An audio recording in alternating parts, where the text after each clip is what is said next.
para falar do caráter daquele homem, mas ele me ensinou a sobreviver em qualquer lugar. Ele me ensinou a me comportar, me dando a oportunidade de viver o evangelho de fato lá fora. Para mim, todo o evangelho, não que ele não precise de nenhuma supervisão, mas todo o evangelho que precisa o tempo inteiro ser supervisionado, ele foi mal entregue. Ele não criou nas pessoas uma preparação. Eu vou procurar repetir bastante isso, porque nós temos uma grande preocupação do nível de mensagem que sai do culto e que ele seja o suficiente. É lógico que é amparado por ministérios, por escolas, mas que ele seja o suficiente para fazer com que você viva uma vida de fato lá fora. Para que a coisa mais importante que você tem nessa vida, que é o seu nome, todas as vezes que alguém mencionar seu nome, pós esse anúncio, seja no mundo físico ou no mundo espiritual, haja honra. Lembra de Deus conversando com Satanás no mundo espiritual a respeito de um homem? Tende visto meu servo Jó, homem íntegro, reto, temente e que se desvia do mal? Satanás disse a Deus: mas também ele te teme à toa. Ele te teme porque tudo o que ele tem está guardado por tuas mãos e eu não posso tocar em nada. E aí eu te pergunto, quem é que protegia a vida de Jó? Será que na verdade era Deus ou o próprio Jó, quando resolveu viver os princípios e viver uma vida decente e digna, preparar pessoas para aprender a viver em qualquer ambiente com Cristo? É a função da igreja.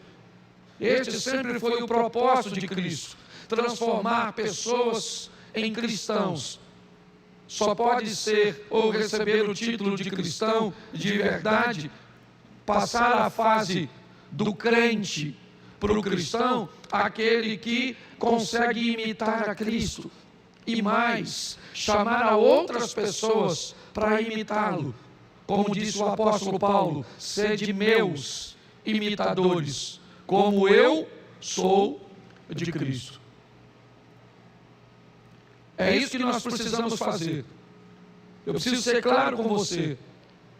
Se você entende que o modelo cujo qual você precisa estar inserido é um modelo que oferece a você quase uma atenção de 24 horas, que o tempo inteiro você precisa de um conselho, que o tempo inteiro você precisa de uma direção, o tempo inteiro você precisa de um norte, o tempo inteiro você precisa de oração. Se essa é a vida que você quer viver com Deus, você não faz parte desse ministério, você está no lugar errado. Você pode estar coberto de oração como nós oramos aqui, mas você precisa se defender com suas próprias orações e ajudar outras pessoas também com elas. Você precisa muitas vezes tomar uma direção. Nós temos pessoas aqui habilitadas para, em momentos pontuais, direcionar você. Mas se você quer um guru, se você quer um coach, você está no lugar errado. Nós não estamos interessados em pessoas que querem viver esse estilo de vida.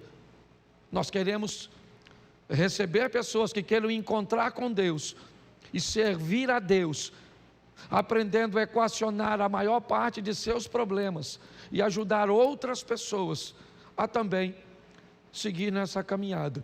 É importante que você entenda isso. Essa é uma visão que sempre esteve na minha cabeça.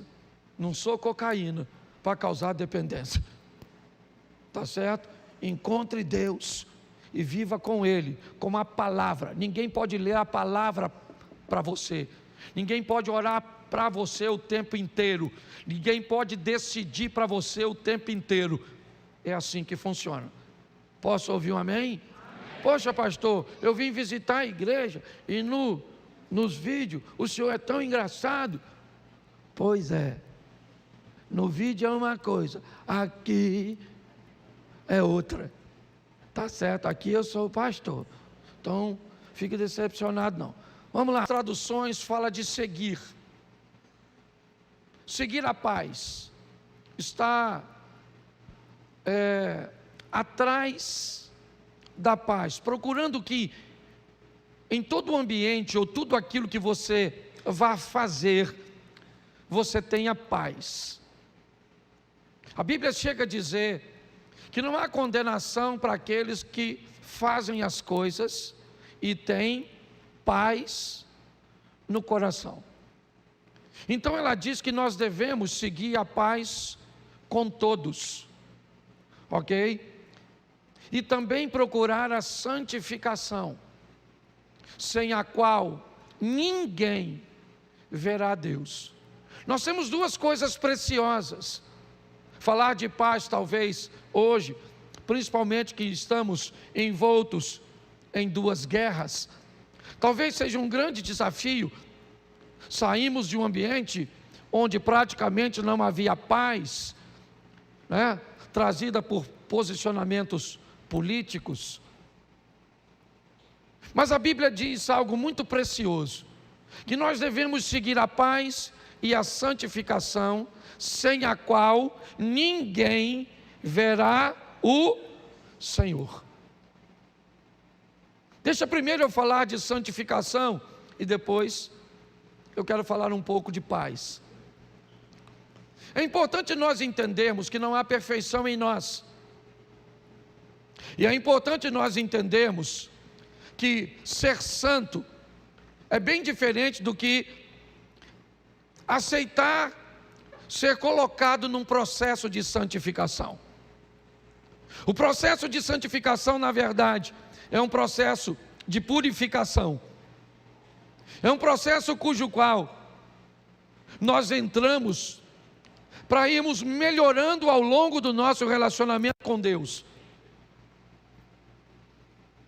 Algumas pessoas confundem isso e dizem: agora que você está na igreja, você acha que você é santo? Não, eu não acho que eu sou santo.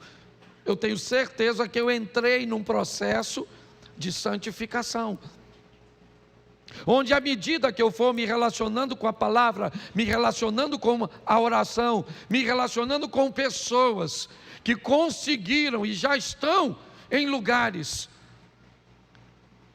que eu planejo estar daqui a alguns meses, daqui a alguns anos, isso me faz ter a consciência de que eu estou inserido num processo de santificação.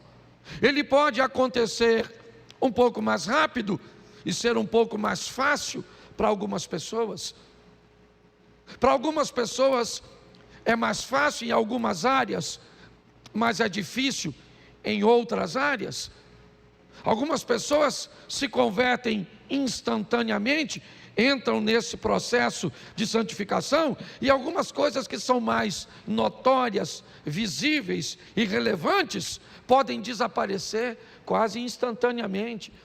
Pessoas param de fumar instantaneamente, param de beber instantaneamente, param de falar palavrão instantaneamente, param com negócios ilícitos instantaneamente, conseguem uma vida de castidade instantaneamente, mas nem todos conseguem tudo isso de forma simultânea.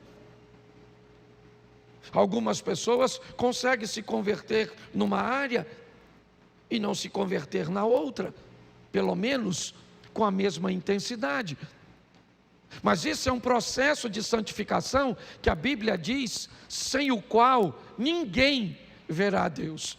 É algo que precisa ser seguido, que nós precisamos entender, que precisamos estar envolvidos nesse sistema de santificação, onde a cada dia que passa, nós vamos nos aprimorando, vamos melhorando, vamos corrigindo a nossa rota. É muito comum, para aliviarmos da carga do nosso erro, focarmos no erro do outro. Então, se eu tenho dificuldade de me libertar da fofoca, o que eu faço?